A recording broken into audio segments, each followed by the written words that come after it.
The Best of Living in Iowa is funded in part by the Gilchrist Foundation. Founded by Jocelyn Gilchrist, furthering the philanthropic interests of the Gilchrist family in wildlife and conservation, the arts and public broadcasting, and disaster relief. Funding for this program was provided by Friends, the Iowa Public Television Foundation. Generations of families and friends who feel passionate about the programs they watch on Iowa Public Television. Hello, this is Morgan Halgren. For 16 seasons, Living in Iowa told the tale of what it means to be uniquely Iowan. Tonight, we honor that spirit by bringing you another glimpse into our rich heritage with a few stories from our archives.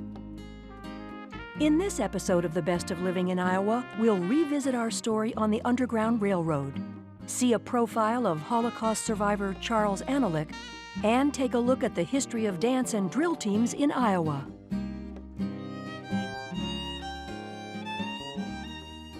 Thanks for joining us. It's one thing to feel strongly about something and quite another to act on that feeling. Our stories tonight show the impact such effort can have. One of the popular misconceptions about the pre-Civil War Underground Railroad is that escaping slaves actually traveled in rail cars on buried rails. That's just one of the reasons Galen Berrier felt compelled to put that train of thought back on track.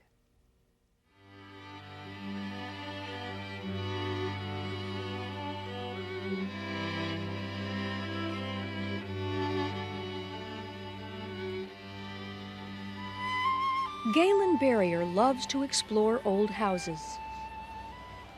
But it's not their distinctive architecture or their antique furnishings that interest him.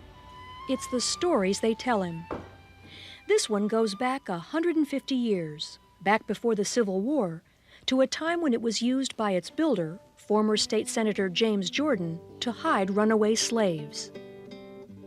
For Jordan House, those were proud days. James Jordan is an interesting figure. He came to Iowa from Virginia.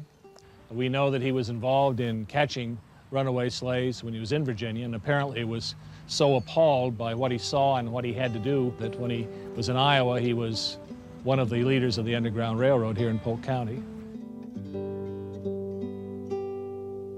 John Ross Miller was born a slave in Kentucky. Galen's a history teacher. Telling stories is his job. He and 3 others borrowed, in quotation marks, 2 horses and 2 mules from their masters and headed north. And 2 days' riding brought them to Winterset. For the past 40 years, whenever he hears a good one, he can't wait to pass it on to his students. But the tale of Iowa's Underground Railroad is one he's so fond of, he wants to share it with the entire state. We don't know a great deal about the Underground Railroad in Iowa or any state. We know even less about the experience of African Americans than we do of white Americans. So what I've tried to highlight is what little we do know about the experience of African Americans themselves. Galen is sharing the story of this loosely organized group of abolitionists and the escaped slaves they helped toward freedom in a soon-to-be-published book. Outside In, African American History in Iowa is a collaboration of 31 scholars whose work seeks to shed light on the intertwining history of black and white Iowans. It's the story of both, and it's a story of whites and African Americans working together to achieve a common goal, and not being at cross purposes. One branch of the story portrays slaves escaping from Missouri passing through the southwestern town of Tabor. This mid-19th century home, built by Congregationalist minister John Todd, may have been their first Iowa refuge. Much of what we know about this portion of the west-to-east route of the Underground Railroad comes from Reverend Todd's own reminiscences. On the evening of the 4th of July, 1854, there came into our quiet village several colored people anxious to escape from slavery. The 5 desirous were conducted to and across the Nishnabotna and concealed in the bushes. I think the role of white people as conductors, as agents on the Underground Railroad, is one of the brighter stories in our past. One of the difficulties involved is to find African Americans who come from these printed sources as flesh and blood human beings with names. But Galen was determined to highlight what is known about the escaping slaves and their heroic efforts to reach freedom. There's one story about a woman known locally as Aunt Polka down near Keosauqua in Van Buren County, who was found in winter with 2 young children with her, and told a remarkable story of having fled all the way from Mississippi with many children, most of whom either died on the way or were left with other families along the way. And it's a story that illustrates just how much courage and effort it took to do this. The Quaker settlements in southeast Iowa saw their share of Underground Railroad traffic, too. This Salem home, built in 1840 by Henderson Llewellyn, stands today as a memorial to that activity. Runaway slaves are said to have been hidden under secret trapdoors and then transported through a series of tunnels connecting other Quaker strongholds. It's hard to know sometimes where fact ends and legend begins because they blur into each other so gradually. And I'm not sure that I don't have some stories in there that are legend. They may be legendary, but they may still illustrate a larger truth. For the Quakers of Salem, there was no larger truth than their faith in God. But befriending slaves became a moral dilemma for these 19th century Christians. Inspired by their belief in human equality and goodness, they were torn by their devotion to law and order. One of my favorite stories is one where 2 African-American women are sheltered in a Quaker household there. Their master comes in pursuit of them. The man of the house is reluctant to let the master search the house for his slaves, but his wife says, go ahead and let them do it. He does, finds nothing, and leaves. And then after the slave owner has left, the cover of a feather bed is thrown back, and here are the 2 fugitive girls hiding. And the father says, but I thought you said they would find no slaves here. And her answer is, nor did they. And thee knows that there is no such thing as a slave in the eyes of God. But in the end, the dilemma was so disturbing for the Quakers of Salem that it literally split the community, dividing it not only into separate meeting places, but also into 2 sections of their final resting place. It's just an inherently dramatic story. It's a story of people who unselfishly take chances for other people, who act on the basis of principle, who deal with difficult moral decisions, working to end the institution of slavery, which they believe is wrong, but on the other hand, are forced to violate the law, which they believe that they should obey in order to do it.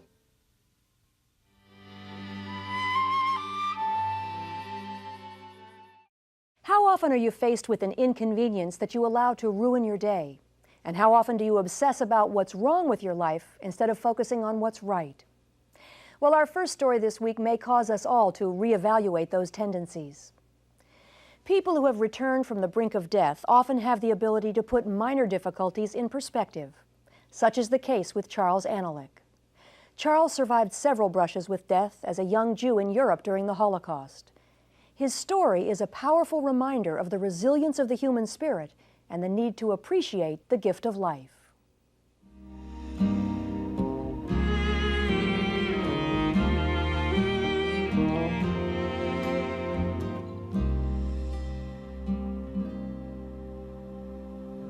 My hope, my dreams, everything came true. And I feel that I won the war. You know, Hitler wanted to destroy me. And I survived. And I have a family, and a wife, and children, and grandchildren. So I'm the winner. Charles Annelich is a Holocaust survivor, surviving the Kovno ghetto and the Dachau concentration camp.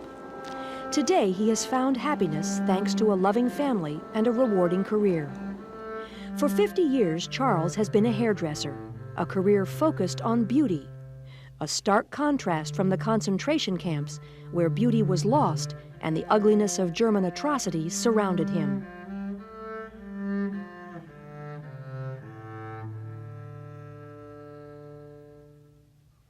Charles was born in Kovno, Lithuania in 1917, and remembers a pleasant childhood growing up with his two brothers in a middle-class Jewish family. On the eve of Germany's invasion, on Sunday, June 22, 1941, there were 37,000 Jews living in Kovno. At the end of the Holocaust, as few as 3,000 survived. We understood that we are in trouble. My younger brother with his friends, they say, we can leave, we are going. But anyway, they are cut and they got killed. My two cousins were caught and shot on the place. And my uncle was caught and took it away. We never heard from him. Eventually, Charles and his family were forced into a ghetto near Kovno. Soon, Charles' father was taken away and shot. In 1942, all the children imprisoned in the ghetto were murdered, including Charles' 4-year-old nephew. Oh, I forgot a lot of things. I forgot a lot of things. But I can't forget it. There was a soldier. Maybe I was 18 years old, you know. And they had their ways to scare us, to take away everything, to take away our dignity, anything like that. There was a mother with a 2-month-old little boy. He grabbed her from his hand, and in front of all of us, he tore it apart just like that. Along with the horror of the Holocaust, there were moments Charles calls miracles. In 1945, Charles and his brother Ben marched to the Bavarian Alps to build fortifications for the retreating German army. Hundreds died on the 4-day march. On the last day, Charles' brother couldn't go any farther, and Charles decided to stay with him and 15 others. They dug their graves that night, expecting to be shot. Because it was getting dark, the Germans decided to wait until morning to organize the firing squad. That night, the location was overrun by advancing U.S. troops, and Charles and his brother were saved. After the war, Charles came to America with the hopes of making a new life. I seen the Statue of Liberty. Couldn't sleep the night we waited it. When Charles arrived in America, he discovered that he had a cousin in Des Moines and that his grandmother also was buried there. He quickly made 2 important decisions. He moved to Des Moines and he became a hairdresser. A life that once focused on the ugliness of concentration camps, where people lived like animals, became a life focused on beauty. Being from Europe, Charles brought something unique to the styling profession. His salons were on the cutting edge of fashion. And soon after the first salon Charles opened in 1954, he was catering to the socialites of Des Moines. It was elegant. It has chandeliers. It didn't have a smell. I had maid service, electrolysis, massage, pedicure, manicure, and it became one of the nicest salons in Des Moines. I thought so. Helen Cook has been having Charles do her hair for 50 years. One of his first clients, she remembers how he made his clients feel when they visited Salon Charles. You always felt a little glamour when you were leaving, and he would always pose you in the mirror, and you'd feel like you really looked special. Charles promised always to be fair and compassionate with his clients. Having witnessed hatred during the war, he refused to allow prejudice in his salon. I was the first who had an African American I hired, and there was one high society lady. And she lies down to shampoo her hair, and the girl came over to her to shampoo, and he says, "Who are you?" She says, "I'm the new shampoo girl for Charles." She jumps up from the chair. She says, "I don't want a black one to shampoo my hair." And I didn't come to America to listen to things like that. Politely, I told her that I'd take her off on the book. Please don't come to me. And after I thought about it, I said I was right. Charles has received worldwide recognition for his ingenuity and talent, but he offers a different definition of success. When somebody comes in, she doesn't feel too good or whatever happened at home and things like that. And after I finish her hair and I comb her out and she walks out with a smile and say, "Thank you, Charles, you made my day," I have it made. Charles does have it made. Once consumed by despair, he has surrounded himself with art and culture and a loving family. He and his wife Adele were married in 1955 and had 2 daughters and 1 son. It's an old saying in Europe, everyone has a corn on your foot, but it's covered. Everybody has something. Some might be surprised that Charles could find happiness after the Holocaust. But he says he has learned to let go of the guilt he felt for surviving and instead embrace life. I'm a happy person now. No, because I feel God was good to me. He let me live, let me learn what the world is, what people are, what a family is, and I treasure it.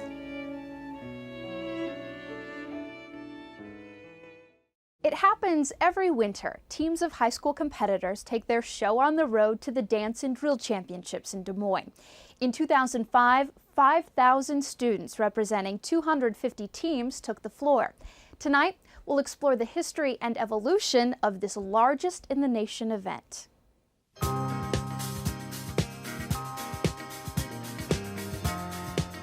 The proud tradition of dance and drill in Iowa has continued for more than 30 years.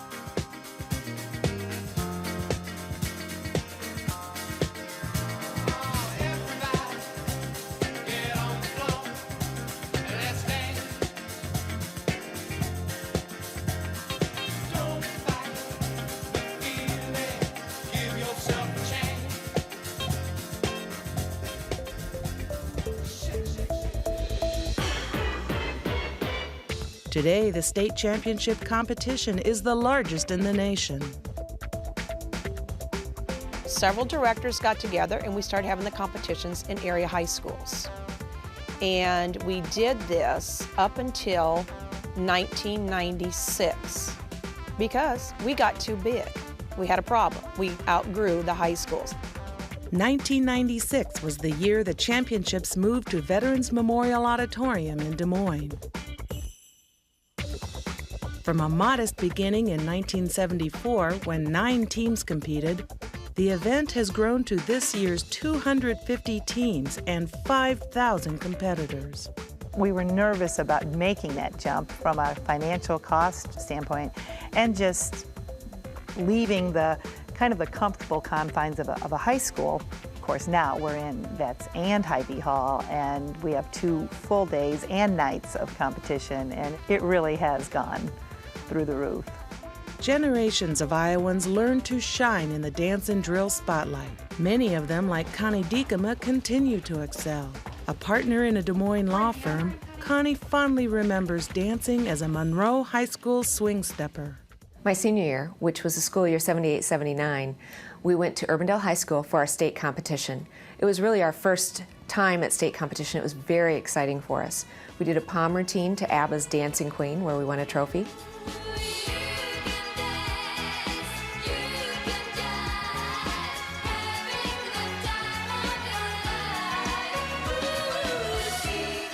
I've been lucky enough to be able to continue to assist with state contests. In fact, if I've missed 1, maybe 2, that would be all I've missed probably since high school. I think the costumes might be one of the biggest differences between looking at drill team back in the late 70s and drill team today. In the late 70s, our mothers made our costumes. I have ours with us today. We actually called them uniforms. We had the same one for 2 or 3 years. We didn't change. But now, when you go to state contests, you're going to see the young men and women who are out there dancing. They have a different costume for each particular dance. We also went from a very, I would say, school look, your school colors, and then we started adding, in the 80s, sequins. Lots of sequins. In 1987, Iowa Public Television recorded the Dance and Drill Team State Championships and captured this memorable footage of the Monroe High School Swing Steppers. Kathy Enyart, director of the Swing Steppers from 1974 to 1989, shares what made this moment a piece of dance and drill history.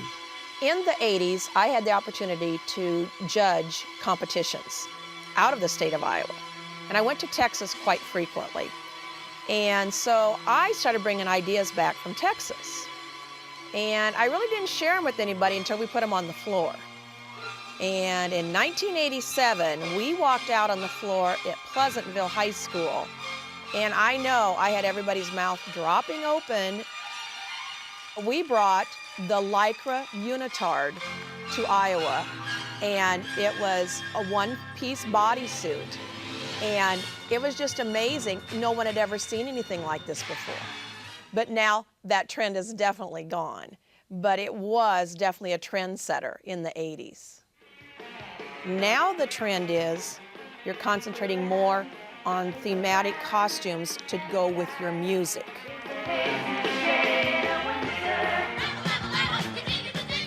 Poms are a big thing in Iowa. We are considered one of the big pom states, along with Illinois. The trend in poms, the sizes, has dramatically changed.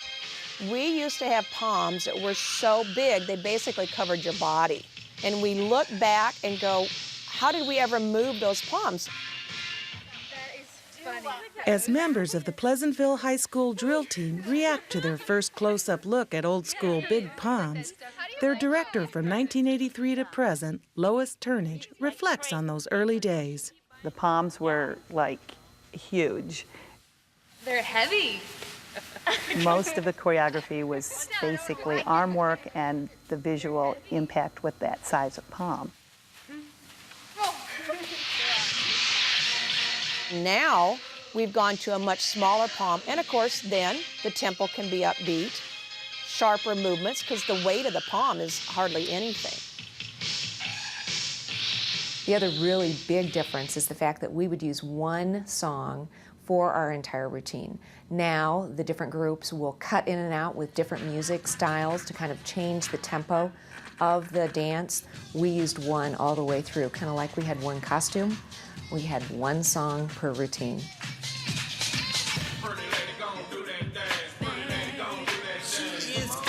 Now, with the change of music, we also have added categories.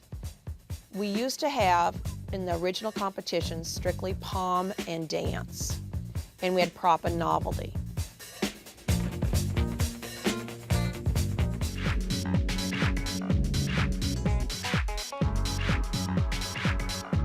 Over the years, we have had an addition of many different categories.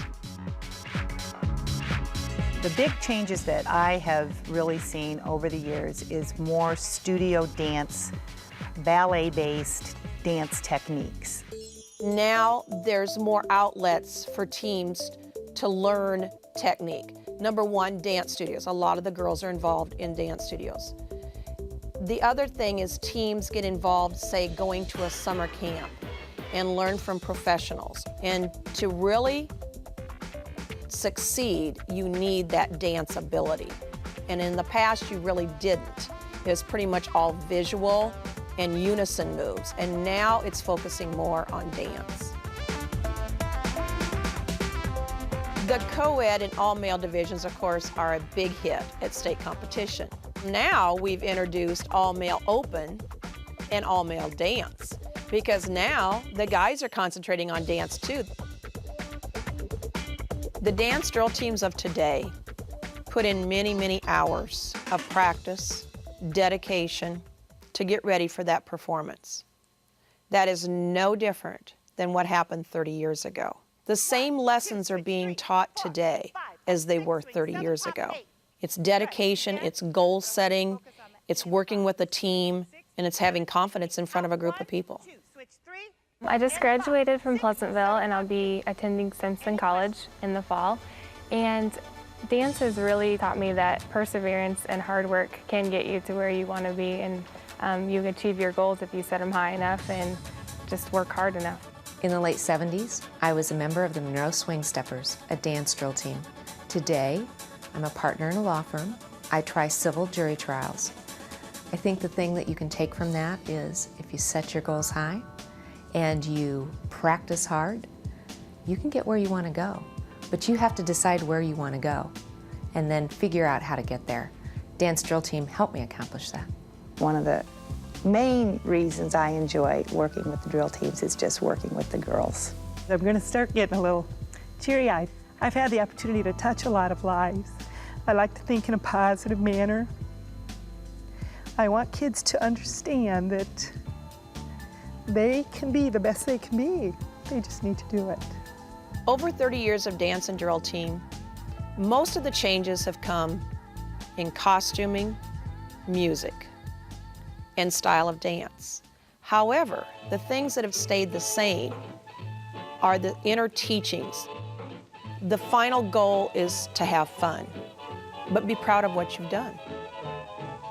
So really, we're doing the same thing that we did 30 years ago. We just may look a little different.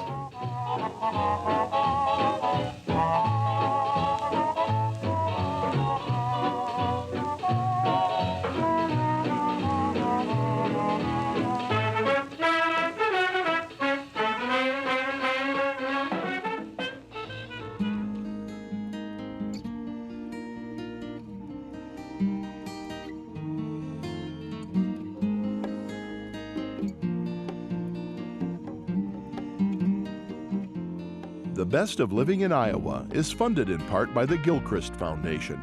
Founded by Jocelyn Gilchrist, furthering the philanthropic interests of the Gilchrist family in wildlife and conservation, the arts and public broadcasting, and disaster relief. Funding for this program was provided by Friends, the Iowa Public Television Foundation. Generations of families and friends who feel passionate about the programs they watch on Iowa Public Television.